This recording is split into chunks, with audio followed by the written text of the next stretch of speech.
Ya mungkin empirisme dulu kali ya. Ya, Boleh. Ana jadi Ustaz Solihun? Ya, boleh. Baik, bismillahirrahmanirrahim. Terlihat di depan. Bismillahirrahmanirrahim. Alhamdulillah wassalatu wassalamu Rasulillah wa ala alihi wasallam. Amma ba'd. Guru kita yang kita cintai, Profesor Uwais, dan kawan-kawan asatidzah dan ustadzat yang cintai dan hormati. Insyaallah pada pagi kita akan mulai materi empirisme yang insyaallah akan disampaikan oleh Ustaz Salihun. Falitafadhal maskur Ustaz. Tafadhal. Baik, bismillahirrahmanirrahim.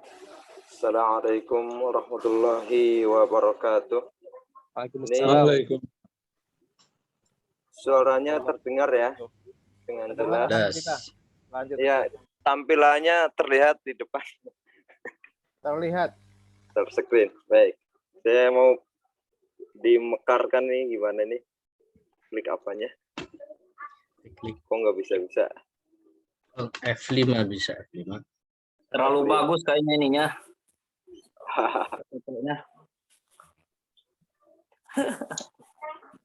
Biasanya jadi, kok ini klik-klik nggak jadi.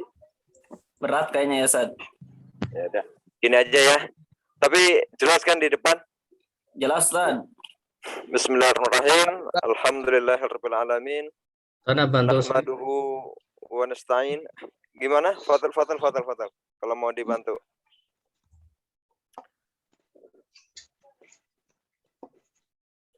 Nahmaduhu wa nasta'in. Wassalatu wassalamu ala asyrafil anbiya'i wal mursalin wa ala alihi wa sahbihi ajma'in. Amma ba'd. Pertama-tama marilah kita sama-sama meningkatkan rasa syukur kita kepada Allah Subhanahu wa taala karena pada kesempatan pagi hari ini kita semua diberikan nikmat oleh Allah Subhanahu wa taala. Nikmat yang luar biasa, nikmat iman, nikmat Islam, nikmat sehat dan nikmat kesempatan yang mana nikmat ini tidak bisa kita yang tidak dimiliki oleh orang lain. Barangkali orang lain masih asik dengan dunia liburannya, dengan jalan-jalannya, sepedaannya, atau bahkan tidur-tiduran santai-santaian. Alhamdulillah kita semua diberikan nikmat oleh Allah untuk thalabul ilmi. Nah, thalabul ilmi merupakan jalan yang diberikan oleh Allah SWT yang memudahkan baginya untuk menuju ke surga.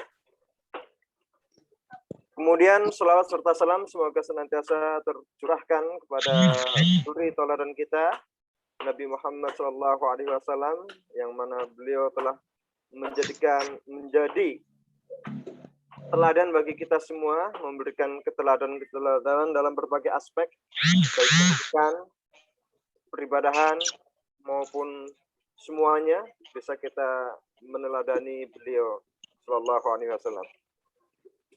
Yang kami hormati, yang sama-sama kita hormati, Bapak Profesor Dr. Sanusi Uwais, MPD, selaku dosen pembimbing mata kuliah filsafat pendidikan komparatif. Kemudian rekan kami, Ustadz Muslim Pendar, dan seluruh mahasiswa dan mahasiswi pasca sarjana Sekolah Tinggi Agama Islam, Dr. K. Haji S. Muttaqin, Purwakarta. Alhamdulillah pada kesempatan pagi hari ini kita diberikan kesempatan untuk membahas sebuah tema dalam mata kuliah ini, yakni empirisme, Islam, dan pendidikan. Mungkin rekan-rekan kita sudah sering dengar ya tentang apa itu empirisme ya, sering kita dengar empirisme, butuh bukti-bukti empiris dan lain sebagainya, sering kita dengar. Kemudian Islam justru kita nih asatid ya, sering dengar juga tentang pengertian Islam dan sebagainya. Pendidikan juga sama. Pendidikan juga kita dalam dunia pendidikan mungkin saya dalam kesempatan kali ini tidak berpanjang lebar dalam menjelaskan Islam dan pendidikan, tetapi kita lebih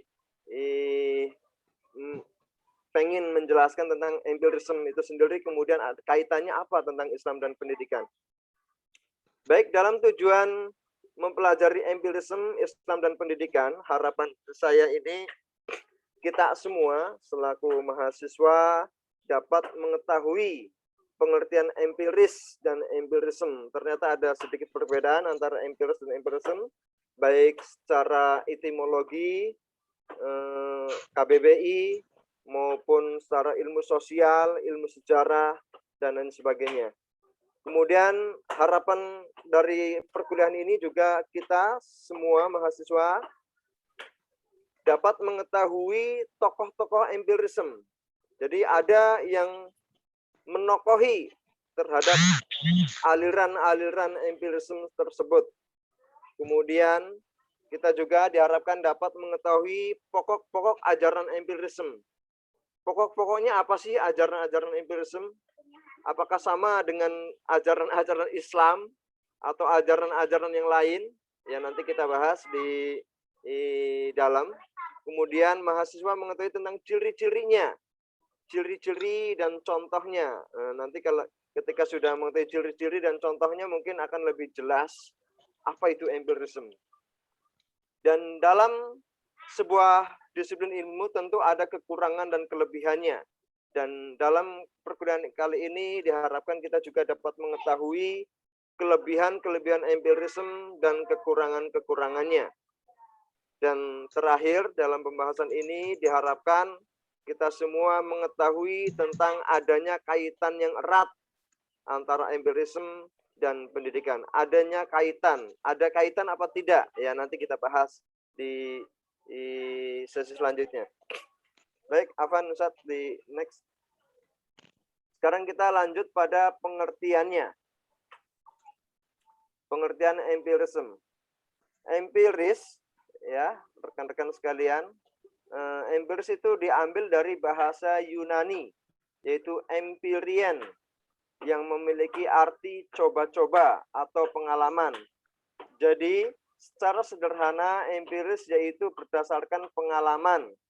Empiris juga dikatakan sebagai ilmu yang didasarkan pada observasi, kenyataan akal sehat, dan hasilnya tidak spekulatif. Ya, jadi empiris itu memiliki arti coba-coba atau pengalaman. Nyata, nyata ya, bukan menerka-nerka, tidak spekulatif. Sedangkan menurut Kamus Besar Bahasa Indonesia, ini karena kita orang Indonesia, perlu juga kita mengetahui sih menurut kamus kita apa itu empiris. Empiris ini didefinisikan berdasarkan pengalaman. Ialah ilmu pengetahuan yang diperoleh dari suatu penemuan, percobaan, serta juga pengamatan yang telah dilakukan. Jadi menurut pengertian KBBI, menurut pengertian bahasa kita, empiris itu adalah sebuah ilmu pengetahuan atau teori yang dihasilkan dari pengalaman. Contoh, api itu panas. Api itu panas. Kenapa? Karena sudah dicoba. Ternyata ketika ada api dipegang panas. Es itu dingin. Kenapa disebut es itu dingin? Karena ketika megang es itu terasa dingin. Nah, itu contoh-contoh empirisme. Mungkin nanti teman-teman bisa mencari contoh-contoh pengalaman-pengalaman berdasarkan empiris. Sekarang empirisme menurut ilmu sosiologi dan sejarah. Ya. Pengertian empiris ditinjau dari ilmu sosiologi. Di sini saya kutip perkataan dari Yasmil Anwar dan Adang tahun 2008. Menurutnya adalah pengertian empiris di dalam sosiologi ialah merupakan suatu ilmu pengetahuan yang didasarkan oleh akal sehat, tidak spekulatif. Akal sehat, tidak spekulatif, ini digarisbawahi. Serta tidak berdasarkan observasi terhadap kenyataan. Ini menurut ilmu sosiologi. Sedangkan menurut ilmu sejarah adalah pengertian empiris di dalam sejarah ialah suatu kenyataan. Artinya bukan mitos.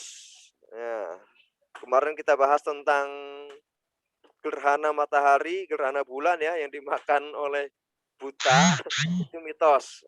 Itu bukan pengalaman, bukan empiris itu. Pengertian empiris adalah di dalam sejarah itu kenyataan. Jadi yang sudah terjadi dijadikan ilmu pengetahuan. Artinya bukan mitos atau juga cerita dongeng belaka, disebabkan sejarah memiliki sumber yang valid yang didasarkan pada suatu kajian serta observasi mendalam pada kejadian atau peristiwa yang sungguh terjadi itu di masa lampau. Jadi dapat kita simpulkan pengertian empiris itu kenyataan yang pernah terjadi, bukan cerita belaka ya, bukan mitos.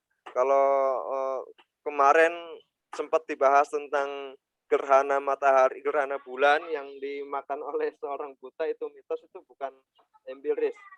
Tetapi empiris itu ya mungkin ya seperti tadi kita contohkan tentang memegang es itu dingin, ya karena pernah megang es. Atau jatuh sakit, ya mungkin pernah jatuh dan merasakan sakit. Seperti itu. Ya, pernah terjatuh, pernah berarti jadi sejarah ya. Sejarah perjuangan PKI, oh PKI itu begini-begini. Ya itu, memang sejarahnya seperti itu, faktanya seperti itu. Bukti-bukti empirisnya ada di sini ya, di Lubang Buaya ada bukti-bukti empirisnya. Itu contoh-contoh pengertian empiris menurut ilmu sejarah. Sekarang kita bahas tentang pengertian empiris menurut para ahli. Jadi ahlinya banyak yang mendalami terhadap empirisme. Yang pertama menurut Hilman Hadikusuma. Empiris ini merupakan suatu penelitian yang sifatnya itu menjelajah, eksplorator, melukiskan atau deskriptif, serta menjelaskan eksplanator. Sedangkan menurut Amiruddin dan Zainal Asikin tahun 2004, empiris merupakan suatu penelitian yang menitik beratkan pada suatu fenomena atau juga keadaan dari objek yang diteliti. Dari objek yang diteliti itu dengan secara detail, dengan menghimpun fakta yang terjadi, serta juga mengembangkan konsep yang sudah ada. Sedangkan menurut Sugiono, ini Sugiono ya, ahli empirisme, ini merupakan tahun 2013, merupakan suatu metode pengamatan yang dilakukan oleh indera manusia, sehingga metode yang digunakan itu juga dapat atau bisa diketahui serta juga diamati oleh orang lain. Jadi menurut Sugiono ini melakukan pengamatan melalui indrawi, melalui mata, penciuman, perabaan ya. Kalau melihat gajah itu besar ya karena dia melihat gajah itu bentuknya besar, indrawi ya. Tetapi nanti ada kelemahan-kelemahannya. Namanya indra itu ada yang menipu. Nanti kita bahas di selanjutnya, di slide selanjutnya. Menurut Izzatur Rusuli tahun 2015, empiris ini merupakan suatu gagasan yang sifatnya itu adalah rasional. Rasional masuk akal ya, yang dibentuk serta diperoleh individu dengan melalui pengalaman. Jadi dari sekian pengertian intinya adalah pengalaman, pernah dilakukan dan dirasakan, itulah empiris. Next set. Banyak sekali pengertian-pengertian menurut ahli, mungkin bisa kita simpulkan empiris itu yaitu berdasarkan pengalaman ya. Pengertian empirisme kita baca sekali lagi. Empirisme ini merupakan suatu bentuk aliran di dalam ilmu filsafat. Nah, jadi paham empirisme ini merupakan sudah menjadi disiplin ilmu filsafat ya, bentuk aliran ilmu di dalam filsafat yang menyatakan bahwa seluruh pengetahuan, seluruh ilmu pengetahuan itu berasal dari pengalaman ya, yang pernah atau telah dilakukan oleh manusia. Seluruh ilmu pengetahuan itu berdasarkan pengalaman yang pernah atau dilakukan oleh manusia. Empirisme ini juga sebagai aliran yang menolak mengenai anggapan manusia itu sudah membawa fitrah pengetahuan di dalam dirinya pada saat ia dilahirkan. Empirisme ini adalah suatu doktrin yang melawan paham rasionalisme. Empirisme ini merupakan paham filsafat yang mengajarkan bahwa yang benar itu adalah yang logis serta terdapat bukti empiris. Di sini ada hal yang sedikit membingungkan ya.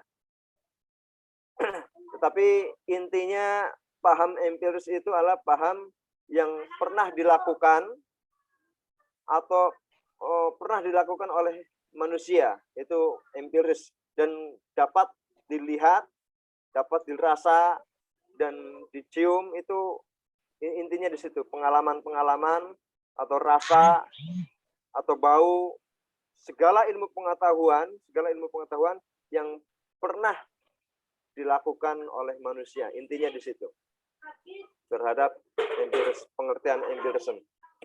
Tetapi di sini masuk dalam kategori doktrin yang itu menolak paham rasionalisme ya. Lanjut Ustaz. Sekarang kita mengenal ya, berkenalan dengan tokoh-tokoh empirisme. Ternyata banyak sekali tokoh-tokohnya yang kita sebutkan di sini, kurang lebih ada 4. Nah, tokoh utama ini adalah Sir Francis Bacon ya, Bacon. Kita bacanya Bacon. Bacon. Bacon, itu maksudnya. Beliau lahir 22 Januari 1561 ya, abad ke-15. Wafatnya abad ke-16 ini, 1626. Adalah seorang filosof, negarawan, dan penulis Inggris. Ia dikenal sebagai pencetus pemikiran empirisme yang mendasari sains hingga saat ini.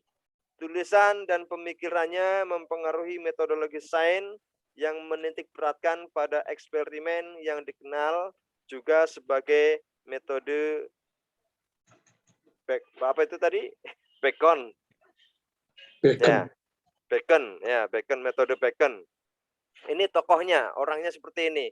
Nanti ketika ujian nasional, gambarnya, oh ini Sir Bacon, Sir Francis Bacon. Francis Bacon. Ya. Kemudian tokoh selanjutnya adalah Thomas Hobbes. Ini dibacanya Thomas Hobbes. Thomas Hobbes. Ya. Dilahirkan di Malmesbury, sebuah kota kecil yang berjarak 25 km dari London. Ia dilahirkan pada tanggal 15 April 1588. Ketika Hobbes dilahirkan, armada Spanyol sedang menyerbu Inggris.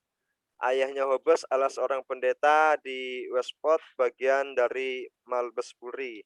Ini akhirnya Thomas Hobbes ini diasuh oleh pamannya. Terus belajar bersama pamannya, dewasa, dan mengikuti paham empirisme, filsafat empirisme, mengikuti itu ajaran Sir Francis Bacon. Tokoh selanjutnya ada David Hume. Lahir di Edinburgh, Skotlandia tahun 1711 dan wafat tahun 1776 di kota yang sama. Hume seorang yang menguasai hukum, ahli sastra, dan juga ahli filsafat.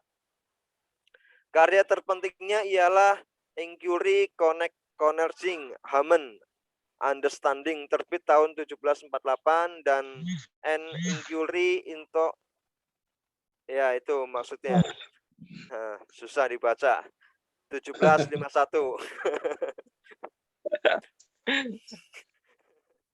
Pemikiran empirisnya terakumulasi dalam ungkapannya yang singkat, yaitu yang artinya kurang lebih demikian, saya selalu memiliki persepsi pada setiap pengalaman saya.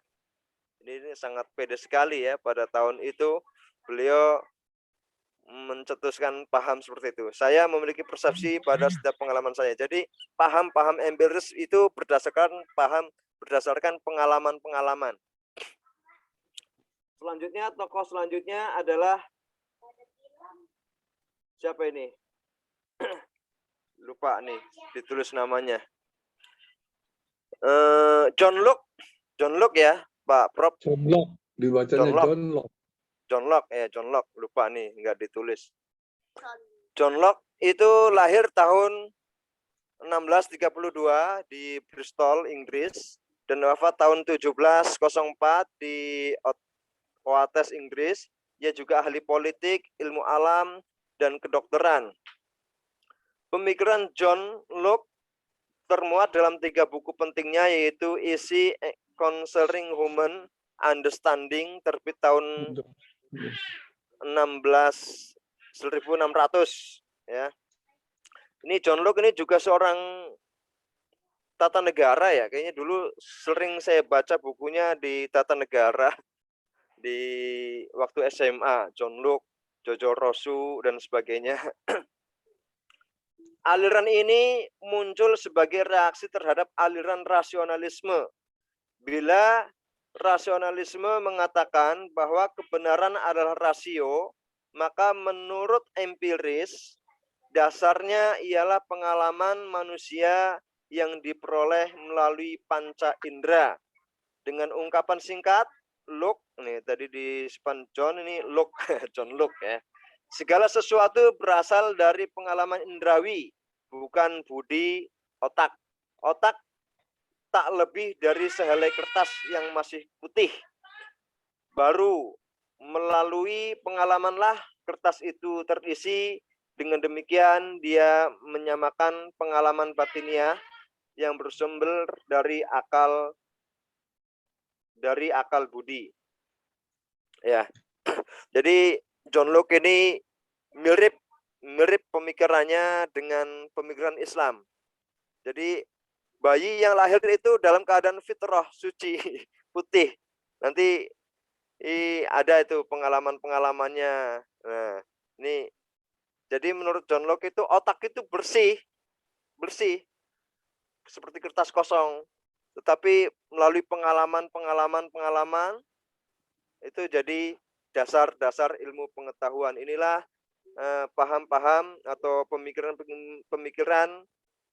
yang menghasilkan teori empirisme. Ya.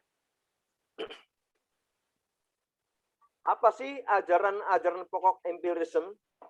Ya. Ajaran-ajaran pokok empirisme itu bisa kita lihat di layar. Yang pertama, pokok-pokoknya adalah pandangan bahwa semua ide atau gagasan merupakan abstraksi yang dibentuk dengan menggabungkan apa yang dialami.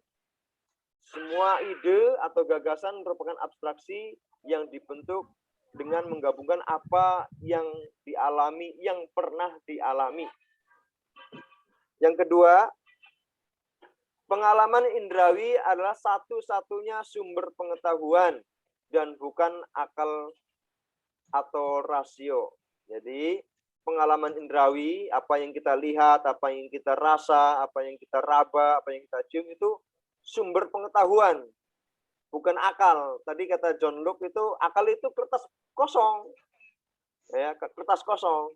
Pengalaman indrawi lah yang menjadikan itu semua sebagai ilmu pengetahuan, sumber pengetahuan ya. Jadi indrawi, tetapi nanti ada kelemahan-kelemahannya. Indrawi itu ada yang menipu dan sebagainya. Nanti kita bahas. Selanjutnya, semua yang kita ketahui pada akhirnya tergantung pada data indrawi ya.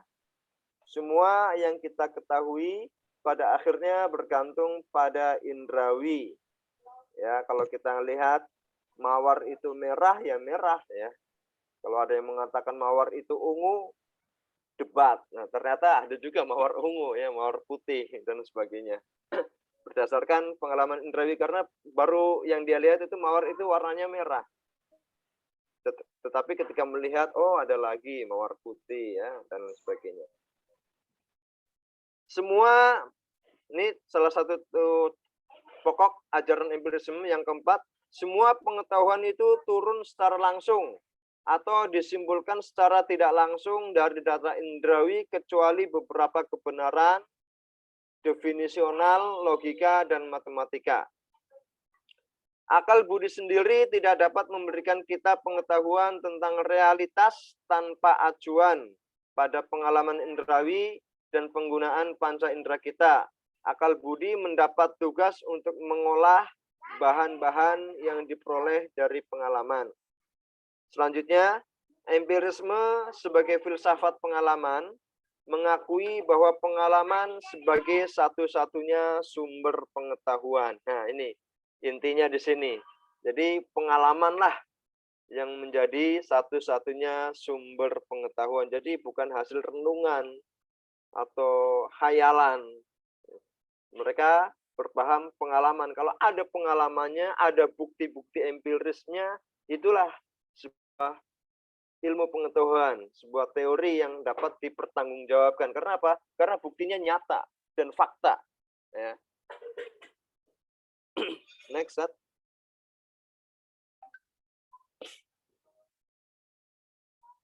Ciri-cirinya seperti apa sih paham empirisme tersebut? Nah, empirisme memiliki dua ciri pokok, yaitu teori tentang makna dan teori tentang pengetahuan. Makna dan pengetahuan. Yang pertama, teori makna, yaitu teori yang menyatakan tentang asal pengetahuan seperti asal-usul, ide, atau konsep. Menyatakan tentang asal pengetahuan, asal-usulnya, ide, atau konsep. Sedangkan teori pengetahuan, itu teori yang menyatakan bahwa semua kebenaran berasal dari kebenaran a posteriori, atau kebenaran yang diperoleh melalui observasi, penelitian, pengamatan, ya, yang dapat dilihat dan dirasakan secara langsung. Jadi seperti itu ciri-ciri empirisme yang bisa dilihat, bisa dirasakan, bisa diamati, seperti itu. Next, Sat. Contoh nih, contoh mungkin teman-teman bisa mendatangkan banyak contoh ya. Kalau saya bawakan contohnya, ini contoh yang melegenda ya, yang pro presiden. Contoh, seorang presiden yang sedang mencari informasi serta solusi bagi persatuan dan kesatuan bangsanya, yang mana ada beberapa wilayahnya yang ingin memisahkan diri dan sering terjadi konflik dan kejahatan teror bagi para pejabat di wilayahnya tersebut. Ini Papua ya, OPM. Sering terjadi konflik. Ya. Ternyata setelah diteliti, setelah diamati, setelah dikaji sama Pak Presiden katanya, dengan mengamati perilaku para pejabat dan gerakan kemerdekaan di wilayah tersebut, Presiden menyimpulkan bahwa pembangunan infrastruktur di wilayah tersebut tidak merata, bahkan tidak ada akses jalan darat yang bisa dilalui menuju wilayah tersebut. Untuk menuju wilayah tersebut harus menggunakan helikopter. Jadi mungkin ya, berdasarkan pengamatan Pak Presiden dan staf-stafnya, mungkin perlu dibentuk atau dibangun infrastruktur jalan raya di sana yang menghubungkan antara satu wilayah dengan wilayah lain, ya, sehingga masyarakat di sana merasa dianaktirikan dan ingin memerdekakan diri. Kekayaan alamnya dieksploitasi, tetapi fasilitas tidak diberikan. Inilah dengan cara seperti itu mereka menyerang dan meneror para pejabat negara yang ada di wilayah tersebut. Itu kesimpulannya yang saya baca berita-beritanya di YouTube. Katanya Pak Presiden itu mengatakan ya tidak ada jalan darat, ya ke sana harus pakai helikopter. Mungkin perlu dibentuk jalan ya transportasi untuk menghubungkan satu wilayah dengan wilayah lain agar terjadi pemerataan pembangunan di wilayahnya. Next set. Ini mungkin teman-teman bisa mengambil contoh-contoh empirisme di sekitar kita, baik di RT atau di sekolahnya atau di keluarganya tersendiri. Sekarang kita bahas tentang kelebihan dan kekurangan empirisme.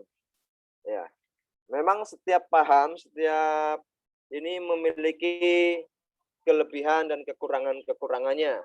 Kita bacakan tentang kelebihannya. Kelebihan empirisme dari pengalaman indera adalah sumber pengetahuan yang benar, ya. Disebabkan karena paham empirisme ini mengedepankan fakta-fakta yang terjadi di lapangan. Nah, ini bagi teman-teman para hakim, para mudir, mudaro, ustadz, ya, dan orang tua apabila ada aduan dari anaknya, anak muridnya, dari warganya, dari ini aduan ternyata begini-begini untuk memutuskan sebuah keadilan itu perlu mengumpulkan bukti-bukti empiris, ya. Fakta-fakta yang terjadi di lapangan seperti apa. Mungkin perlu menghadirkan saksi, menghadirkan bukti, ya. Ini pentingnya ini perlunya mendatangkan bukti-bukti empiris. Kelemahannya ada nggak? Ada, pasti ada. Kelemahan empirisme. Indra kita itu terbatas. Benda yang jauh itu kelihatan kecil, ya nggak? Kalau kita ngelihat Pertamina, kalau Pertamina, ini kalau di Cilacap itu di sana Pertamina kecil, ya, tapi ketika didatangin besar, ternyata besar karena menipu. Kemudian mungkin teman-teman tahu sendiri ya contoh-contoh indera terbatas itu. Kalau ngelihat jalan kereta, rel kereta api itu kalau dilihat dari sini emang 2 jalur begini ya, tetapi lama-lama mengecil. Nah itu karena itu indrawi itu suka menipu, didatangin lagi tetap aja padahal ukurannya sama, tetapi kalau dilihat dari jarak itu mengecil terus menjadi satu garis. Selanjutnya, indra itu menipu pada orang yang sakit malaria. Gulanya itu rasanya pahit. Gulanya rasanya pahit, padahal gula itu rasanya manis. Udara panas juga dirasakan dingin, ya kan? Hal tersebut akan menimbulkan pengetahuan empiris yang tentu salah, ya. Meskipun sama-sama pengalaman empiris, tetapi salah. Karena apa? Karena orang tersebut sakit ternyata. Tidak sesuai pada umumnya orang-orang yang sehat. Gula pada umumnya itu manis, tetapi dirasa sama orang yang sakit malaria itu pahit, ya. Orang panas gini rasanya kedinginan, ya. Orang tipes juga sama, tipes, penyakit tipes. Orang udaranya panas malah dia kedinginan. Atau sebaliknya. Itu indra yang menipu. Kemudian objek yang menipu. Contohnya ialah seperti ilusi, fata morgana. Tadi kita sebutkan contoh rel, ya, Pak. Ilusi, fata morgana, jadi objek tersebut sederhana, tidak sebagaimana yang ditangkap oleh alat indera. Artinya ia membohongi indera. Hal ini jelas dapat atau bisa menimbulkan indrawi yang salah. Selanjutnya, indera serta objek sekaligus. Empirisme ini lemah disebabkan karena keterbatasan indera manusia. Jadi inilah kelemahan-kelemahannya dan kelebihan-kelebihannya. Kita sebagai pendidik ketika memutuskan suatu kebijakan, baik di dalam kelas maupun di dalam sebuah lembaga sekolah atau pesantren, mungkin perlu juga mengumpulkan data-data empiris sebagai bahan pertimbangannya. Contoh mungkin dalam beberapa waktu ke depan nanti ada tatap muka ya, tatap muka, pembelajaran tatap muka. Mungkin kita juga perlu mendatangkan data-data atau bukti-bukti empiris bahwasanya sebagian besar atau wali murid semua sudah menyetujui diadakannya tatap muka. Buktinya mana? Itu mungkin bisa menggunakan data Google Form atau yang sebagainya. Kemudian pemerintah sudah menetapkan boleh tatap muka. Buktinya mana? Linknya atau apanya atau surat edarannya dikumpulkan dari data pemerintah, dari wali murid, dari kesiapan guru, sarprasnya sudah siap apa belum. Kalau sudah data-data lengkap, barulah kita rapatkan dan kita putuskan. Oh, ternyata sudah siap untuk melakukan pembelajaran tatap muka ya. Bisa diputuskan dengan penuh bijaksana. Itu contoh-contoh kelebihan dan kekurangan empirisme. Selanjutnya, apakah ada kaitannya dengan Islam? Tentu ada. Sebagaimana saya ngutip satu hadis saja ini, karena kalau kebanyakan hadis bukan ahlinya, jadi satu saja. Haddatsana Adam, haddatsana Ibnu Abi Dzibin an Zuhri an Abi Salamah ibni Abdurrahman an Abi Hurairah radhiyallahu anhu qala Nabi sallallahu alaihi wasallam kullu mauludin yuladu ala fitrati fa abawahu yuhawidanihi aw yunassiranihi aw yumajjisanihi kamathalil bahimatu tuntajul bahimah hal tara fiha jad'a. Telah menceritakan kepada kami Adam telah menceritakan kepada kami Ibnu Abi Za'bi dari Az-Zuhri, dari Abu Salamah bin Abdurrahman, dari Abu Hurairah radhiyallahu anhu berkata, Nabi Shallallahu alaihi wasallam bersabda, setiap anak dilahirkan dalam keadaan fitrah. Kemudian kedua orang tuanya lah yang akan menjadikan anak itu menjadi Yahudi, Nasrani, atau Majusi. Sebagaimana binatang ternak melahirkan binatang ternak yang sempurna, apakah kalian melihat ada cacat padanya? Hadis riwayat Bukhari dan Muslim. Ya, jadi ini paham ini ternyata ada mirip-miripnya dengan aliran Islam ya, ajaran Islam ya, ajaran Nabi Shallallahu alaihi wasallam ya. Coba bayangkan kalau seandainya kita itu dilahirkan di Cina ya. Di Cina yang mana masyarakat itu non muslim, mungkin nggak kita jadi muslim seperti ini? Ya kan? Allahu alam ya. Hanya Allah yang Maha tahu, tetapi menurut pengamatan saya itu karena bapak ibunya kafir ya, kemudian lingkungannya kafir, berdasarkan pengalaman-pengalaman dan ajaran-ajaran yang diajarkan di situ, kemungkinan kita juga akan memusuhi Islam.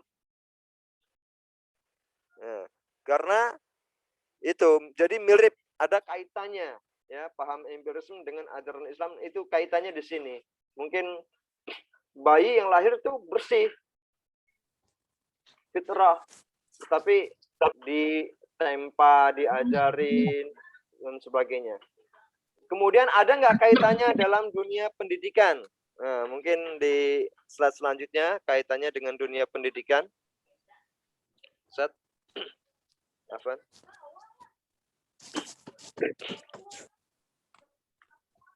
Saya pakai sendal apa, Teh? Aliran ini dalam lapangan pendidikan menimbulkan pandangan yang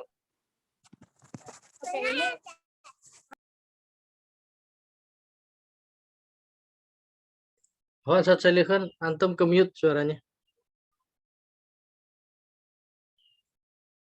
ya, Afan. Jadi ada kaitannya dalam dunia pendidikan. Jadi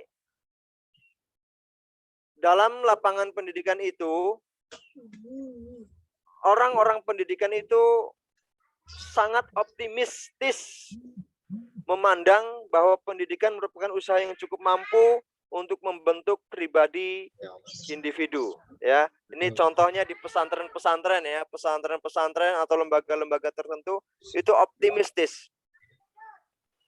Tidurnya dikondisikan, jam belajarnya dikondisikan, biahnya dibentuk, ya. Biahnya dibentuk. Contoh saya kasih contoh aja. Mungkin pesantren yang berbasis bahasa Arab ya. Mungkin Ar-Roya atau Al-Wafa atau Gontor atau Al-Irsyad atau Lipia itu ya. Biahnya betul-betul dibentuk. Orang masuk situ nggak bisa bahasa Arab sama sekali, tetapi setelah beberapa tahun, beberapa periode lancar berbahasa Arab. Karena apa? Ditempa di situ. Jadi orang-orang pendidikan itu memiliki pandangan yang optimis terhadap usahanya cukup mampu membentuk pribadi-pribadi tertentu. Ya. Dalam hal ini John Locke ya, ini maksudnya John Locke yang gambarnya sebelah yang tadi saya bacakan paling terakhir, membedakan antara yang disebut dengan kualitas primer dan kualitas sekunder. Kualitas primer merupakan suatu benda yang dapat diukur, luas, berat dan merupakan yang fisik. Sedangkan kualitas sekunder merupakan warna, bau, rasa, dan dari benda tersebut. Dalam pendidikan, banyak ditemui menggunakan teori yang bernama tabula rasa, yang berarti bahwa anak dapat diibaratkan bagaikan kertas putih yang kosong. Ya. Anak diibaratkan bagaikan kertas putih yang kosong dan dapat diisi tergantung pada lingkungan dan dengan yang mendidik mereka. Jadi anak itu tergantung pada lingkungan dan siapa yang mendidiknya, ya. Jadi jika sang pendidik mendidik dengan hal yang salah dan tidak baik, maka anak tersebut mengikuti sang pendidik.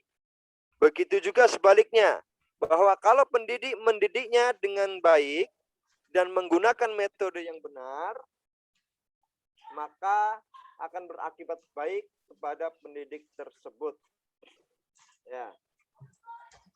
Jadi ini kaitannya sangat erat ya. Jadi kita simpulkan ada keterkaitan yang erat antara paham empirisme, Islam dan pendidikan.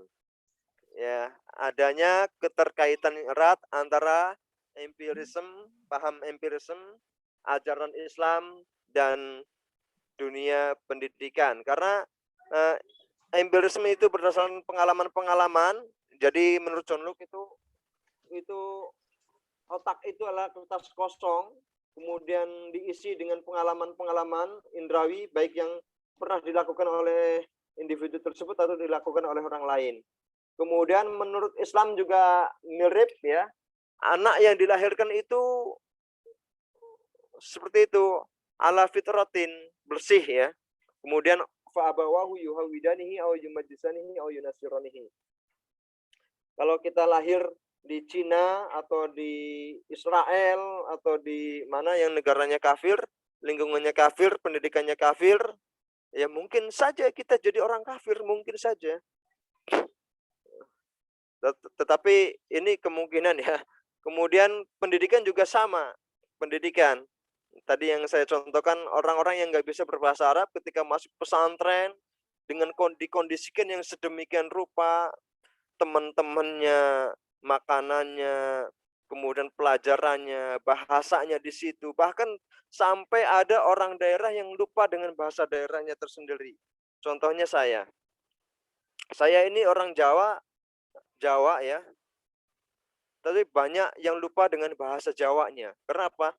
Biahnya di sini menggunakan bahasa Arab, kalau enggak bahasa Indonesia.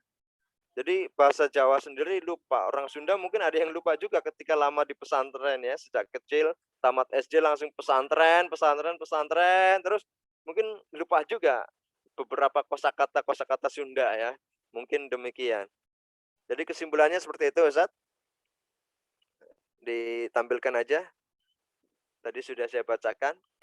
Ya, adanya kaitan yang erat antara empirisme, ajaran Islam dan pendidikan. Mungkin ini saja yang dapat saya persembahkan pada kesempatan pagi hari ini. Kurang lebihnya mohon maaf, barangkali ada diskusi atau tanya jawab atau semacamnya, kami persilahkan. Kurang lebihnya dari saya, mohon maaf. Billahi taufiq wal hidayah. Assalamualaikum warahmatullahi wabarakatuh. Assalamualaikum warahmatullahi wabarakatuh. Jazakumullah khairan kepada Ustaz Salihun yang memberikan. Sebelum diskusi berlanjut, saya akan berikan beberapa komentar ya supaya nanti diskusinya saya kira lebih terarah. Oke. Pertama-tama yang harus saya tegaskan Pak Solihun ya. Ini Pak Solihun. Ya, Pak. Halo. Ya Pak. Assalamualaikum. Ya, assalamualaikum. Ya. Pertama-tama bedakan antara empirik, empirisme. Itu harus tegas dulu. Empirik itu pengalaman. Empiris sifat dari situ. Tapi kalau empirisme maksudnya bahwa pengalaman itulah satu-satunya sumber ide, sumber kebenaran. Jadi beda itu. Kalau pakai isme, itu sudah klaim sebagai kebenaran itu dari situ. Namanya rasionalisme. Satu-satunya sumber kebenaran itu rasio. Gitu. Fenomenologisme, kalau pakai isme, seolah-olah fenomena itulah yang tertangkap oleh panca indera yang jadi sumber kebenaran. Jadi ada irisan memang antara empirisme dan fenomenologi. Jadi kalau fenomenologi, fenomena ada apa itu sesuatu yang tertangkap oleh panca indera, ada noumena, sesuatu yang tidak tertangkap oleh panca indera tapi ada.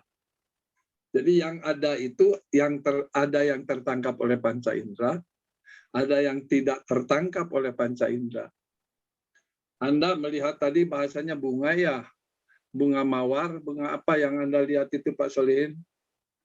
Bunga mawar, katanya merah, katanya putih, katanya apa begitu, itu tertangkap oleh mata, tapi tidak terdengar oleh telinga. Bunga mawar itu tercium oleh hidung, tetapi juga itu tadi tidak tercium oleh telinga. Sebaiknya lagu indah, lagu enak, atau apa itu sholawatan, atau ngaji Al-Quran dengan nada-nada apa begitu ya, nahapan atau apa gitu, itu terdengar oleh telinga tapi tidak terlihat oleh mata. Nah itu fenomen. Nah ada yang tidak terdengar oleh telinga, tidak terlihat oleh mata, tapi ada barangnya. Sebut saja umpamanya kalau dicontohkan dalam buku-buku itu gas. Gas itu tidak terlihat oleh mata, tidak terdengar oleh telinga, gitu. Akan tetapi ada barang itu ada. Malah kalau gasnya yang mematikan bisa jadi kita mati. Tercium oleh hidung tapi tidak tertangkap. Jadi ada fenomen, ada noumena.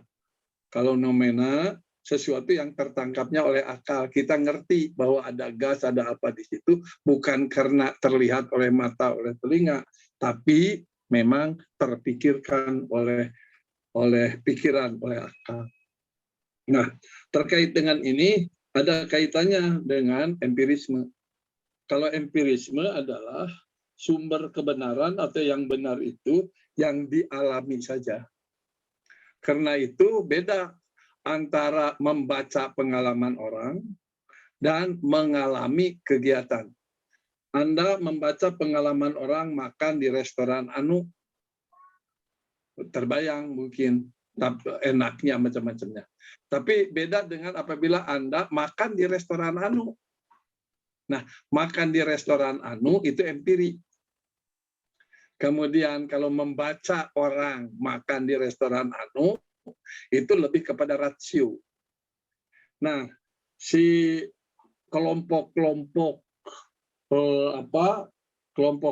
empirisme itu tadi John Locke tadi contohnya yang ekstrim itu tidak percaya bahwa kebenaran itu berbasis berita yang dibaca. Kebenaran itu harus berbasis apa yang dialami. Gitu. Karena itu jangan kaget. Empirisme menolak habis-habisan pengetahuan bawaan. Menolak habis-habisan intuisi. Superiority of reason. Jadi kehebatan akal itu, kehebatan pikiran itu ditolak. Itu tidak menjadikan satu kebenaran.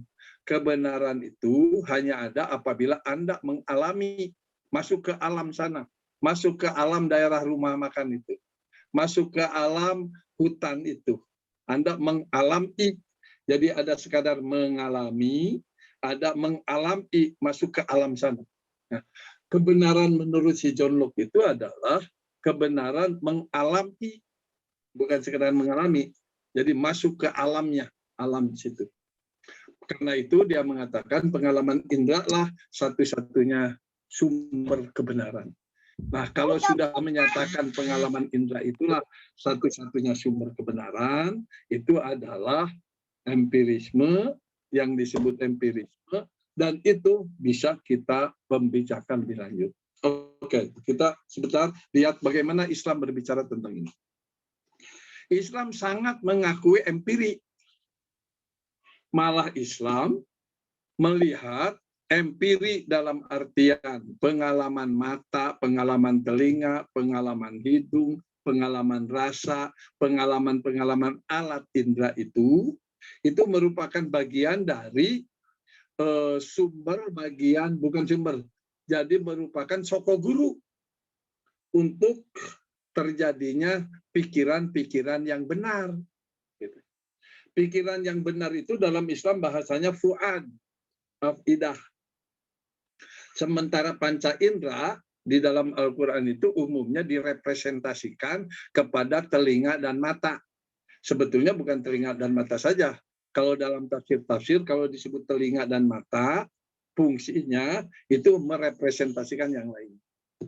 Umpamanya ada bahasa di dalam Al-Quran. Wallahu ahrojakum min butuni ummahatikum la ta'lamuna syai'a wa ja'ala lakumus sam'a wal absara wal afidah. Itu tertib, itu berurutan. Wa ja'ala lakumus sam'a, begitu lahir yang mula-mula berfungsi itu as-sam'a. As-sam'u, pendengaran. Telinganya sudah ada dari sejak perut ibu, rahim ibu. Tapi baru mampu mendengar sesudah wallahu akhrajakum, Allah mengeluarkan dari rahim ibu. Sesudah as-sam'a wal absar. Jadi prosesnya bisa jadi begitu lahir matanya udah blotot, tapi belum melihat. Baru melihatnya sesudah pendengaran itu berfungsi. Wa ja'ala lakus sam'a wal absara. Nah, berbasis as-sam'a wal absar itu muncul aqidah.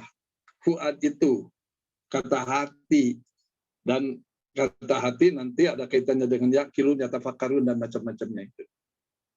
Nah, saya hanya ingin menegaskan bahwa Al-Quran sangat menghargai pengalaman empiri, sesuatu yang dialami oleh pandang, dengar, rasa, dan seterusnya itu. Tetapi Al-Quran tidak menyatakan bahwa pandang dengar itulah sebagai sumber kebenaran. Gitu. Namun Al-Quran mengakui bahwa pandang dengar itu sebagai sokok guru untuk mencapai kebenaran. Sehingga di dalam Al-Quran itu ada bahasa, kalau tidak mau mendengar, tidak mau melihat, tidak mau ngomong, itu orang nanti akalnya tidak ada. Bahasa Al-Quran itu sumum bukun umyun fahum layak kilun. Dengan sumun, dengan bukmun, dengan umyun, maka dia layak kilun. Jadi bagaimana akal itu berfungsi sesudah didukung oleh sebut saja pilar-pilar. Pilar-pilarnya itu adalah mendengar, melihat, dan di situ bukmun mengomong gitu. Ya, jadi mengomongkan itu memang penting. Dalam teori pembelajaran, apabila Anda hanya mendengar saja, maka kemungkinan penyerapan itu bisa jadi hanya 40%. Tapi kalau Anda mendengar dan melihat, maka kemungkinan Anda menyerap ilmunya itu bisa 60-70%. Tapi kalau Anda dengar, Anda lihat, Anda omongkan, itu akan lebih tinggi lagi. Dengar, lihat, omongkan, itu akan lebih lagi. Nah, penyerapan informasi keilmuan, sejauh mana tingkat penyerapan itu presentasinya tergantung sejauh mana aktivitas pandang, dengar, omong itu. Apabila tingkat efektivitasnya tinggi, dengan kewajaran kemampuan memahami dan menangkapnya, insya Allah itu tatafakurnya, takilunya, yakilunya itu berfungsi secara lebih baik. Dalam kaitan ini maka dibedakan antara empiri pengalaman panca indera dengan empirisme. Islam sangat menekankan empiri itu, tetapi Islam tidak menganggap bahwa pengalaman itu sebagai satu-satunya sumber kebenaran. Dalam Islam, sumber kebenaran itu bukan saja pengalaman dan atau malah akal, tapi ada lagi sumber kebenaran lain. Sumber kebenaran lain dalam Islam itu adalah keyakinan atau rasa bawaan, yang dalam bahasa agama kita disebutnya fitrah. Fitrah itu adalah potensi mencari kebenaran, tetapi si potensi itu bawaan. Kata Al-Marugi, al-fitratu al-halul lati ja'alallahu nasa liyuqabbilu ilal haq wa tahayyu liidraki. Jadi menurut Al-Marugi itu yang disebut fitrah itu ialah bagaimana al-halul lati ja'alallahu nas, Allah, potensi yang Allah buatkan pada manusia untuk qabil pada hak dan tahayyu liidraki, dan siap untuk mencapainya. Jadi fitrah itu potensi sebetulnya, kalau menurut Al-Marugi. Potensi untuk menerima dan melaksanakan kebenaran. Coba lihat lagi. Saya kira di halaman-halaman awal itu bicara fitrah Al-Marugi tentang itu.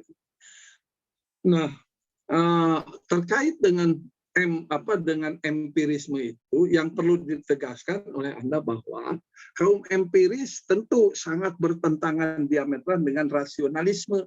Empirisme bertentangan dengan rasionalisme.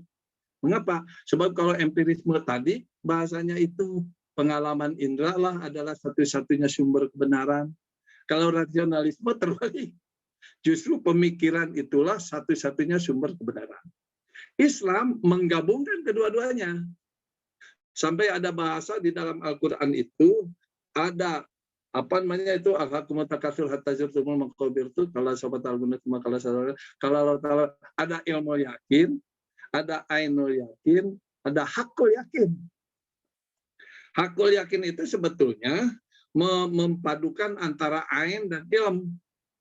Antara panca indera, ainul yakin itu simbolisasi dari panca indera, ilmu yakin itu simbolisasi dari akal pikiran, dan kemudian hakul yakin, kebenaran yang pasti itu, kebenaran yang benar-benar benar gitu, Islam yang benar-benar Islam, kira-kira gitu ya, kalau ditransformasikan kepada Islam sebagai term, maka bukan saja berbasis kepada ain, dan juga berbasis kepada akal, ilm, tapi berbasis ya ain yang ilm, itulah hakul yakin. Tapi kalau seandainya ainul yakin itu, pandangan itu sudah pakai alat-alat yang sangat canggih dan tepat, sebetulnya kita tidak harus dengan keyakinan melalui panca indera kemudian melecehkan keyakinan itu lantaran belum melihat, belum ainul yakin, belum keilmuannya, ilmu yakin secara lebih tegas. Tidak. Sebetulnya dalam Islam itu antara ainul yakin, ilmu yakin, hakul yakin itu tahapan saja. Tidak harus dipertentangkan antara yang satu dengan yang lain. Itu bedanya antara si John Locke dengan si Descartes. Descartes ditulisnya Descartes. Descartes itu dengan rasionalismenya menolak si empirisme. Empirisme si John Locke dengan empirismenya itu menolak Descartes rasionalisme. Nanti ada Immanuel Kant yang memadukan antara empirisme dan rasionalisme. Akhirnya rasionalisme dan empirisme itu bergabung dari satu kesatuan untuk mencapai kebenaran. Yang perlu ditegaskan, kadang-kala terjadi keraguan antara mereka juga. Kalau seandainya memahami satu masalah. Jadi ternyata rasionalisme dan empirisme itu bertentangan pada saat menghadapi masalah yang berbeda-beda. Tapi kalau masalahnya sama, mereka bergabung juga gitu. Sebab apa? Sebab memang kalau dalam teorinya si Karl Marx itu ada ada tesis, antitesis, sintesis. Tesis sebagai pernyataan pertama tentang kebenaran, namun kemudian memerlukan kritik dari tesis itu, dan kritik itu antitesis, dan kemudian dipadukan antara tesis dan antitesis itu, jadilah sintesis. Pada tahap selanjutnya si sintesis itu akan jadi tesis baru. Dan dengan demikian terus menghadapi antitesis lain yang kemudian jadi satu kesatuan sintesis. Jadi itu sebetulnya antara bagaimana panca indera dengan akal itu sebetulnya bisa digambarkan mereka itu saling pengaruh mempengaruhi, sinergi sistem. Gitu ya, interchange, interrelation, saling merubah, saling hubungan, intercorrelation, saling korelasi, intermoving, saling merubah, gitu. Jadi dengan interchange, interrelation, interconnection, intermoving antara panca indera dengan pikiran itu, itulah yang sebetulnya nanti sampai kepada fuad. Kalau dalam bahasa An-Nahl 78 itu ya, 78, 76 itu. Wallahu arjakum min butuni ummatikum la ta'lamuna syai'a wa ja'ala lakum sam'a wal absara wal afidah. Qalilan ma tasurun. Sayang sedikit saja minoritas manusia yang mampu memanfaatkan. Yaskurun itu adalah syukur itu proporsional menempatkan sesuatu lah. Menempatkan sesuatu secara proporsional. Itulah syukur. Nah, sayang katanya menurut Al-Qur'an sangat sedikit sekali orang yang mampu berpikir proporsional terkait dengan itu. Jadi umat Islam sebetulnya dibimbing bagaimana dia mempadukan antara rasio, antara empiri dan rasio itu untuk jadi hati nurani. Menurut hemat saya, barangkali Anda pantas untuk mendalami lebih lanjut bahasa Al-Quran, wallahu arjakum min butuni ummatikum la ta'lamuna syai'a wa ja'ala lakumus sam'a wal absara wal afidah. Bagaimana koneksitas antara panca indera, di situ ja'ala lakumus sam'a sebagai sam'a al-absar itu sebagai representasi dari panca indera, kemudian berkembang jadi al-afidah fuad. Gitu. Nanti bisa Anda kembangkan apa bedanya fuad, bedanya kolbu, bedanya nuroniyun, bedanya al-aqlu, tafakur, dan seterusnya. Kita harus ada pembahasan khusus tentang itu. Tapi sekarang kita bicarakan soal empirisme itu.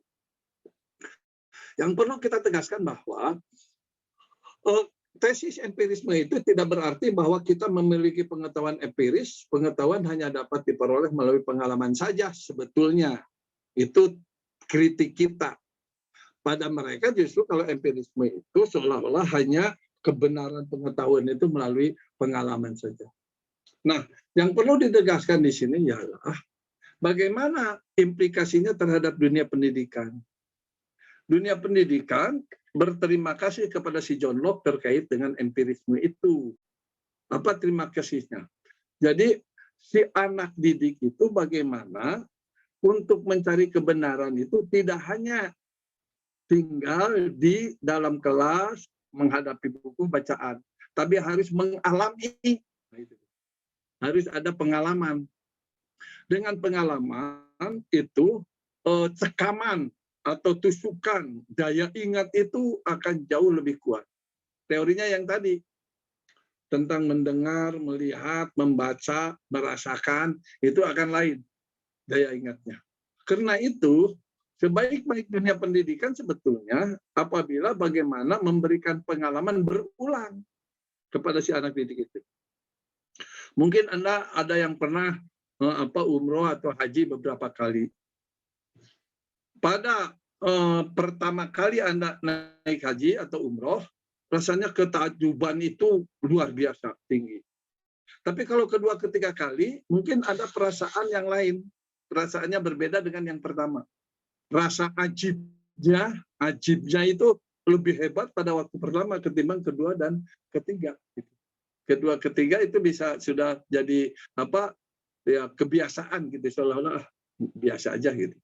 Tapi kalau pada saat pertama bisa jadi ada segala sesuatu itu dipersepsi dengan suprarasional. Ada jadi supra gitu, ada rasionalitas tinggi, bukan ajaib tapi tingkat rasionalitas tinggi. Jadi ada perspektif yang lebih jauh gitu. Nah, ini bisa jadi yang terkait dengan pengulangan itu di dalam dunia pendidikan jadi sangat penting. Mengapa? Bisa jadi pada saat sekali pengalaman pertama yang terserap berbeda tingkatannya dengan pengalaman kedua, ketiga, keempat, kelima. Bisa jadi pada saat pengalaman pertama, karena kurang pengetahuan, segala sesuatu disikapi dengan keajaiban supranatural. Tetapi setelah kedua, ketiga kali, sebetulnya ini ada logikanya yang jelas. Logikanya beruntun yang jelas. Nah, itulah yang diperlukan kalau kita lihat bacaan Al-Quran. Sering-sering baca Al-Quran. Dengan sering-sering membaca Al-Quran, itu semakin lama semakin petunjuk itu lebih jelas, lebih terarah, lebih applicable, lebih sosialistik gitu, lebih berdimensi kesolehan sosialnya lebih tinggi. Itu pentingnya diulang-ulang terus. Jadi ada the power of repetition, ada kekuatan repetisi, kekuatan pengulangan. Karena itu saya bersyukurlah dengan Islam kita ini ya. Kita bersyukur dengan Islam itu terus harus mengulang-ulangi subhanallah 33 kali, alhamdulillah 33 kali, Allahu Akbar 30. Coba nikmati ungkapan pengulangan itu. Seperti Anda nikmati ungkapan pengulangan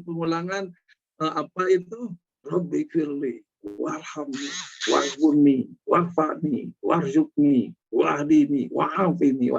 Itu diulang-ulang, wa'afini, wa'fu'ani. Allah, aku mau sehat, afini, sehat walafiat. Wa'fu'ani juga dimaafkan dosa-dosa. Ada macam-macam. Itu semuanya adalah tatkala kita mencoba menikmati alur suara yang kita dengarkan itu akan lain penghunjamannya ke dalam hati itu. Anda akan merasakan bagaimana Anda menikmati bacaan at-tahiyyatulillah wassalawatu wattayyibatu assalamu alayka assalamu alayna asyhadu an la ilaha illallah. Itu tekanan-tekanan yang bertubi-tubi melesu.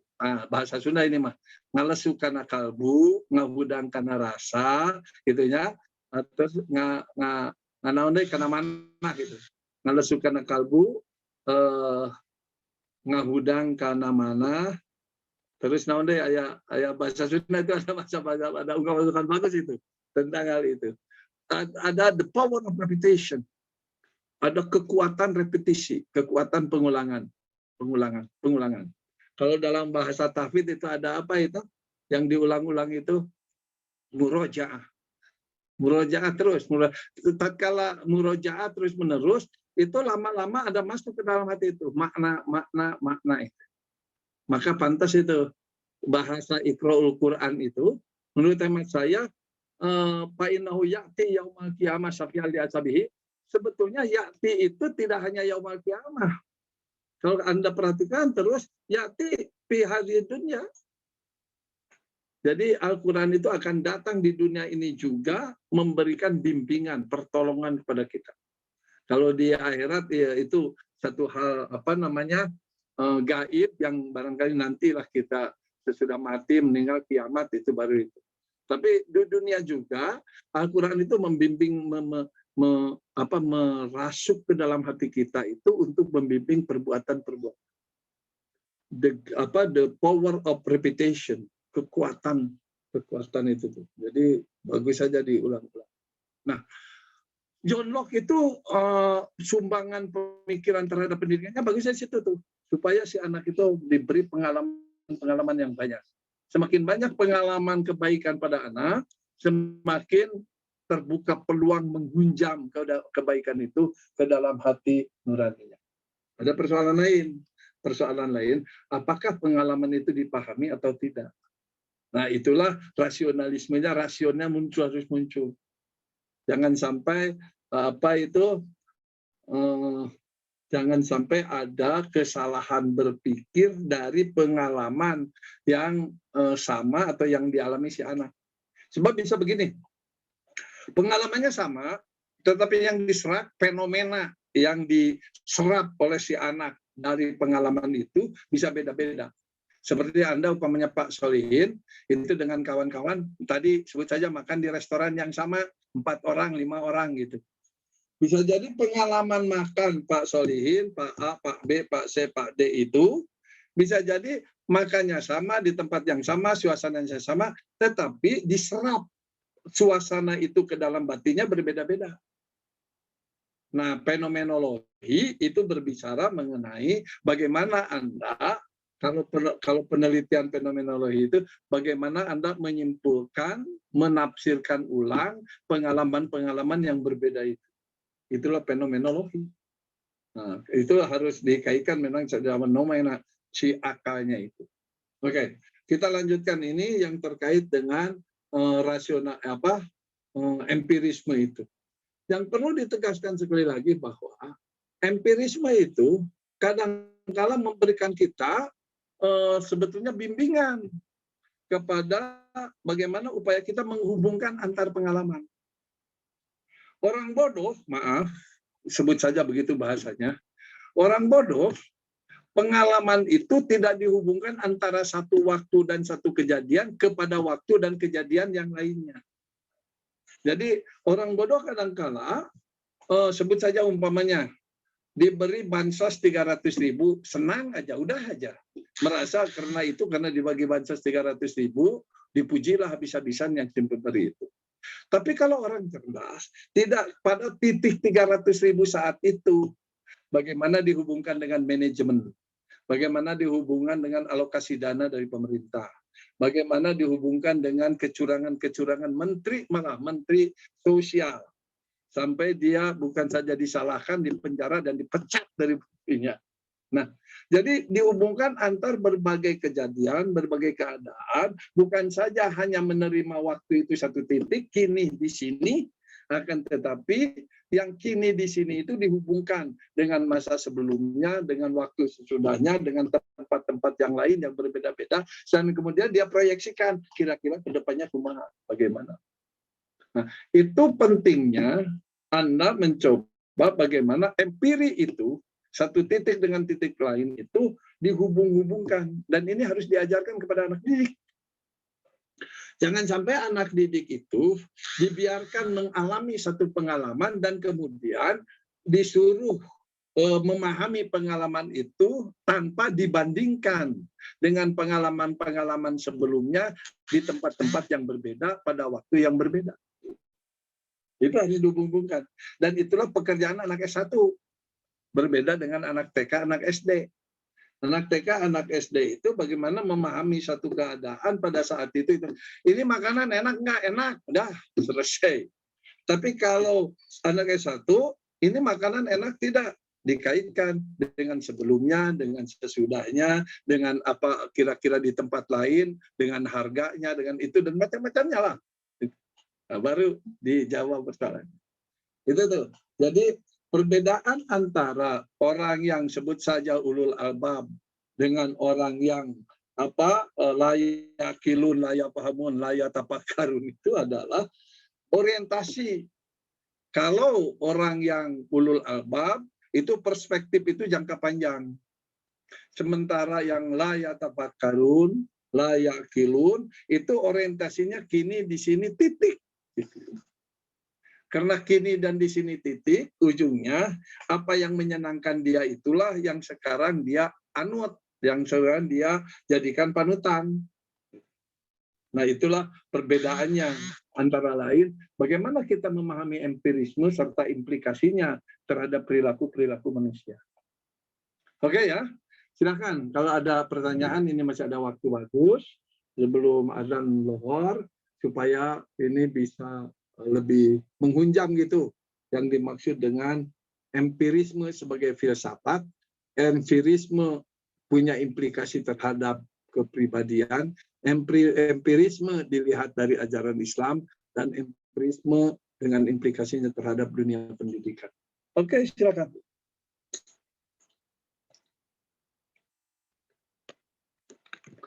Saudara Hasbi, ada saudara Hasbi? Ada ya. Saudara Hadir. Ainun Najib, ada Ainun Najib. Hadir Ustaz. Hadir, Alhamdulillah. bagus. Saudara Muhaimin. Ada Muhaimin bin Satira. Jangan-jangan yang hadir cuma HP-nya saja nih. Inilah salah satu kelemahan Zooming. Kuliah Zoom itu orang itu hadir diwakili oleh HP. Sehingga tatkala ditanya ada kemana. Ini yang pakai mim sin lam mim itu Muslim. Mana Muslim? Hadir, Ustaz, hadir, Tur. Siap. Alhamdulillah. Coba apa yang dipahami oleh Muslim terkait dengan apa yang diterangkan oleh Pak Solihin. Dan yang saya beri beberapa ya sedikit kupasan.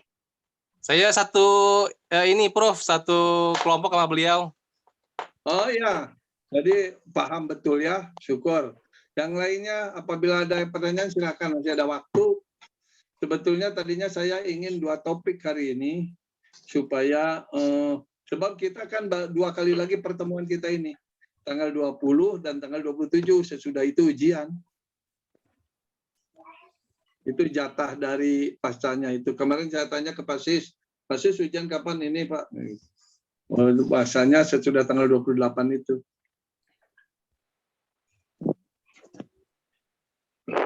Oke. Izin menambahkan, Prof. Oke, good. Ya. Jadi intinya itu Islam itu ada kaitannya dengan empirisme, tetapi lebih lengkap gitu ya, mengakui keduanya, empirisme dan rasionalisme itu ya. Jadi kalau pakai pengakuan Islam jangan pakai isme, Pak. Ya. Empiri aja dan rasio. Empiri dan rasio. Kalau mau pakai isme, udah aja Islamisme. Kalau mau pakai isme. Tapi kan tidak biasa disebut Islamisme ya. Tapi kita kan mengatakan dengan bahasa apa, inna sholati wa nusuki, dengan bahasa ana muslimun qabla kulli syai', dengan bahasa inna dina indallahil Islam, dengan bahasa al yauma akmaltu, bahwa sumber kebenaran utama itu tidak ada lain adalah wahyu Tuhan dalam kumpulan Islam. Itu dengan alasan-alasan itu ya. Immanuel kan juga Kristen ya, Prof ya. Termasuk si John Locke juga kan Kristen. Si John Locke itu kan tidak konsistennya tatkala dia berbicara empirisme dan sumber kebenaran itu adalah pengalaman. Namun tatkala berbicara masalah Tuhan, dia kembali ke Injilnya, yang kemudian dia menerima kebenaran bawaan itu. Jadi unik juga. Dia enggak konsisten itu terkait dengan masalah cara berpikir empirisme dengan keyakinan dia. Nah, di sini indahnya Islam. Indahnya Islam itu keberadaan Tuhan, kekuasaan Tuhan bisa dibuktikan bisa diterima oleh akal pikiran dengan pembuktian realitas empirik di alam dunia. Sehingga jangan kaget, dalam Islam itu kurang lebih ada 380-an ayat yang berkaitan dengan pemikiran-pemikiran yang malah menolak kepada kepercayaan yang tidak masuk akal. Itu hebatnya Al-Quran itu.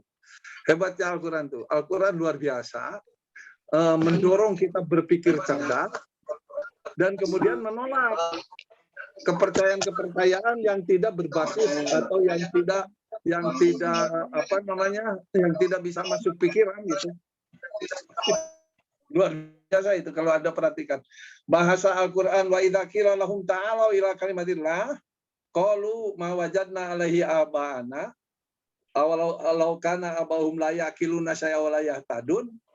Bagaimana Islam membabat habis budaya-budaya nenek moyang yang di satu sisi bertentangan dengan Islam, dan memang itu tidak dapat dipahami oleh akal pikiran. Laukana abahum la yaqiluna syai'an, bahasanya gitu, wala yahtadun. Tidak ada hidayah dari Tuhan, tidak ada pikirannya tentang itu. Islam menolak keras itu. Jadi tolong juga tatkala kita memahami Al-Qur'an, kita dituntunnya kan oleh Nabi itu taroktu fikum itu. Kita itu harus bisa memutus mata rantai kekeliruan-kekeliruan berpikir sebelumnya, manakala tidak sesuai dengan pemikiran yang diwariskan oleh Nabi, hatta di dalam urusan keagamaan. Jadi jangan khawatir, di kita itu ada hurriyatul akal. Kebebasan berpikir itu luar biasa dalam Al-Quran itu dihargai banget gitu. 384 ayat kalau tidak salah. Ayat-ayat Al-Quran yang kita yang kita coba kompilasikan terkait dengan tuntutan berpikir cerdas itu. Ya, sayangnya kadang-kala kita sebagai umat Islam tidak memahami itu, sehingga kita terikat oleh tradisi-tradisi berpikir yang kadang-kala tidak proporsional. Itu masalah memang, karena terkait dengan masalah pendidikan. Oke, silakan. Ini masih sepi nih. Izin Pak Ya, Profesor. silakan. Yang saya pahami bahwa empiri itu yang diyakini atau Islam meyakini tentang sisi empirinya, pengalaman dari panca indera. Adapun empirismenya itu yang mungkin tidak bisa dijadikan sebagai satu hal yang sesuai dengan Islam. Begitu nggih? Ya, bisa, betul. Itu betul. Itu pernyataannya betul. Jadi Islam menegaskan perlunya empirik, perlunya pengalaman, tapi Islam tidak mengakui bahwa sumber kebenaran itu hanya pengalaman saja. Itu bedanya dengan empirisme si John Locke itu. Terus kalau misalnya Profesor, ya. Kalau misalnya ada yang mengatakan begini, Al-Quran, Al-Hadis meyakini empiri ya, pengalaman yang indera. Tapi apakah dibenarkan jika ada yang mengatakan bahwa Al-Quran dan Al-Hadis itu juga sebagai sumber ilmu pendidikan yang berpaham empiris? Benar nggak seperti itu? Saya kira benar, bahwa di dalam Al-Quran dan Hadis ditegaskan sekali bagaimana Nabi memberi contoh untuk untuk mencari, untuk meneladani, untuk berguru kepada pengalaman-pengalaman sebelumnya. Bahasa Al-Quran inna fi qasasihim ibratul liulil albab, itu bahasa yang menegaskan bahwa pengalaman para nabi dulu, pengalaman Nabi Hud, Nabi Musa, Nabi Lut, Nabi Nuh, itu adalah pengalaman-pengalaman yang pantas kita jadikan pelajaran untuk kita menghadapi kehidupan masa depan dalam memperjuangkan Islam. Jelas itu, jelas. Inna fi qasasihim, itu surat Yusuf ayat terakhir itu, 111 kalau tidak salah. Inna fi qasasihim la ibratul liulil albab. Betul, pernyataan Anda betul. Bahwa Al-Quran membimbing kita untuk menghargai pengalaman-pengalaman, dan kemudian bagaimana pengalaman-pengalaman itu dijadikan ibroh, pelajaran, dijadikan pelajaran untuk menghadapi masa depan. Dan jangan lupa ya, di dalam Al-Quran itu ayat tentang karakter-karakter manusia, khususnya karakter manusia munafik, banyak sekali itu diungkapkan. Mungkin lebih banyak Al-Quran mengungkapkan karakter orang munafik ketimbang karakter orang mukmin. Banyak sekali. Coba bacalah. Saya kebetulan sedang membaca surat ini Al-A'raf, kisah-kisah Nabi kan. Ada Nabi yang dianggap kamu mah sesat, kamu bodoh, kamu itu harus dibakar, diusir aja. Gitu kan para Nabi itu itunya tuh. Ancaman-ancaman dari tokoh-tokoh masyarakat. tokoh-tokoh masyarakat. Jadi jangan lupa yang namanya tokoh-tokoh masyarakat itu juga sekaligus jadi tokoh-tokoh kesesatan. Itu kalau dalam bahasa Al-Quran itu apa namanya? Hizbus Syaiton. Keras sebetulnya kalau ada baca Al-Quran itu banyak sekali. Ayat-ayat itu keras sekali. Yang cuma kitanya aja kadang-kala masih barangkali apa ya, kurang menggunakan maksimal. Dan Nabi SAW itu, saudara ingat, Nabi itu selalu menolak hal-hal yang kekuatan supernatural yang tidak proporsional. Itu Nabi menolak, walaupun kepercayaan tentang kekuatan supernatural yang tidak proporsional itu secara psikologi sosial sangat menguntungkan posisi Nabi. Saya kira Anda masih ingatlah kasus itu apa namanya, putra Nabi yang namanya Ibrahim yang usia 16 bulan itu meninggal dan kemudian sorenya ada gerhana. Orang-orang Medina yang sudah Islam mencoba mengkaitkan meninggalnya Ibrahim itu dengan kekuatan alam, kekuatan supernatural yang ada pada alam ini sebagai indikator kehebatan Rasulullah. Enggak benar itu, oleh Rasul ditolak. Jadi innal khusuf wal kusuf ayatani min ayatillah laisa bimauludi ahadikum wala bimauti ahadikum. Gerhana-gerhana itu kekuasaan Allah saja, bukan lantaran ada orang mati atau ada orang yang lahir. Enggak. Jadi padahal itu dari segi psikologi sosial sangat menguntungkan Rasulullah. Itu luar biasanya. Kalau Anda lihat ini Rasulullah jujurnya luar biasa. Sidiknya aja benar luar biasa. Sesuatu yang menguntungkan diri beliau sendiri ditolak kalau seandainya itu bertentangan dengan akidah. Luar biasa. Ini kalau baca riwayat-riwayat Rasul itu kita tidak bisa lain kagum pada kepribadian Rasulullah itu. Kita harus kagum dan kita harus bersyukur punya Nabi Muhammad SAW. Ya, supaya syahadat kita semakin mudah-mudahannya semakin hati, rasa, pikiran itu semakin terikat gitu. Tatkala kita membaca wa asyhadu anna Muhammadan abduhu wa rasuluh itu. Coba sering-sering bacalah ya, tarikh kejadian-kejadian yang itu bisa dibaca juga sebetulnya di hadis-hadis ya. Hadis-hadis itu kita semakin kagum sebetulnya pada kepribadian Rasulullah itu. Semakin Anda baca Al-Quran, semakin baca hadis, kita ini belum apa-apa, debu sekali, tidak ada artinya itu.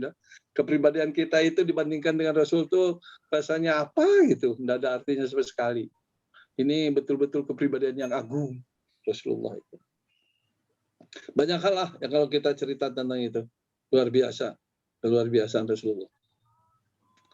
Oke, silakan kalau masih ada. Izin kembali, Profesor. Ya, silakan.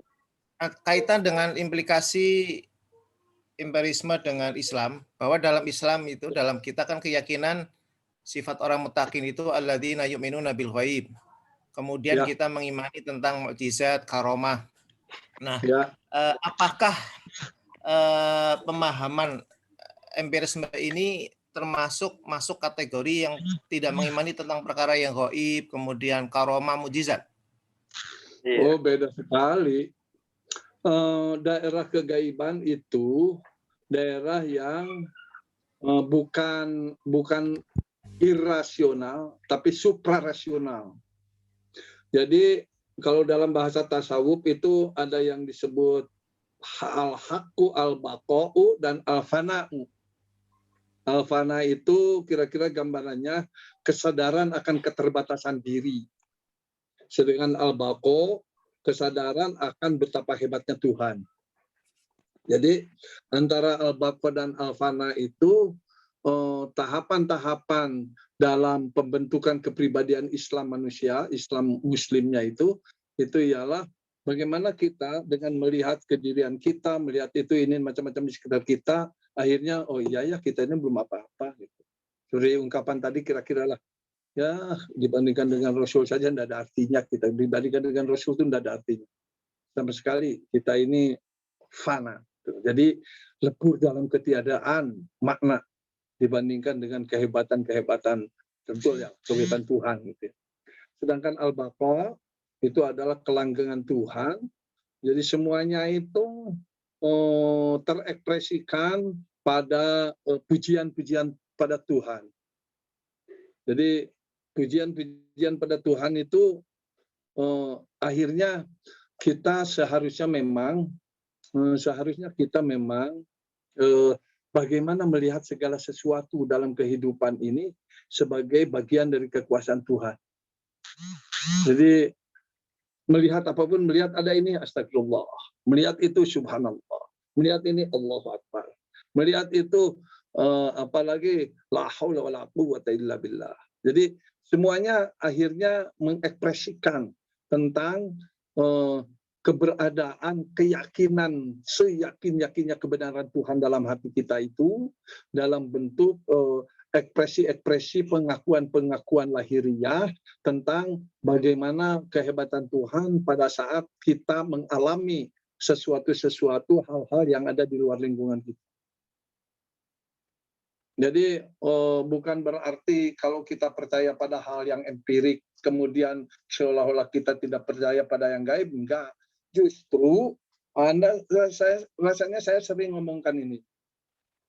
Bagaimana Tuhan itu membimbing kita wajib berdoa, tapi pada saat yang sama Allah itu tetap tidak memberikan bagian pada kita itu hanya berbasis doa. Enggak. Yang diberikan Allah kepada kita itu berbasis kasab, berbasis usaha maksimal. Sesudah wa minhum may yaqulu rabbana atina fid dunya hasanah wa fil akhirati hasanah wa qina adzabannar. Kemudian ayat seterusnya, ulaika lahum nasibum mimma kasabu.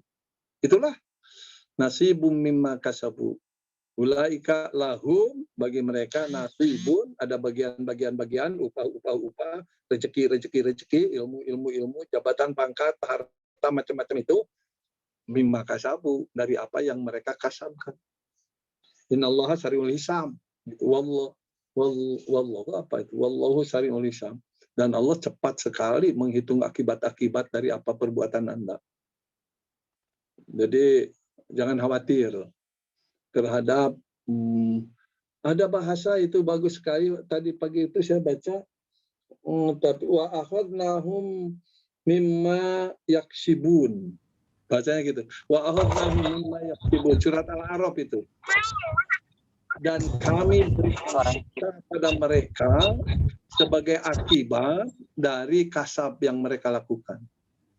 Jadi sebetulnya akibat-akibat negatif yang ada pada diri kita itu bukan keinginan Allah supaya Anda mendapat hal yang negatif. Tetapi akibat-akibat negatif yang kita terima itu merupakan bagian dari akibat logis kelakuan-kelakuan kita sebelumnya.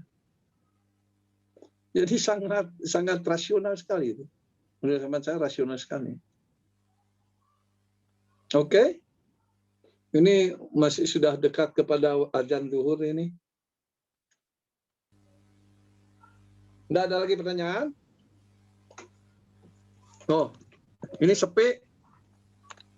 Cukup mungkin, Prof. Ya. Saya suka khawatir kalau sepi itu, khawatir saya itu ngomong hanya di hadapan HP saja, bukan depan. Sedang berusaha merenungi, Prof. Hadir, Ustaz. Sedang menyimak, Prof. Alhamdulillah.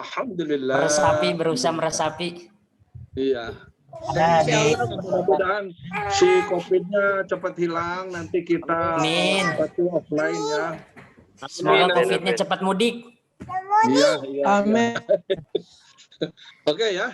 Kalau seandainya tidak ada lagi pertanyaan, kita cukupkan sekian. Subhanakallahumma wa bihamdika asyhadu an la ilaha illa anta astaghfiruka wa atubu ilaik. Assalamualaikum warahmatullahi wabarakatuh. Waalaikumsalam warahmatullahi wabarakatuh. Jazakumullah khairan. Kalau salam terakhir banyak suaranya bagus. Masya Allah. Langsung aktif suaranya.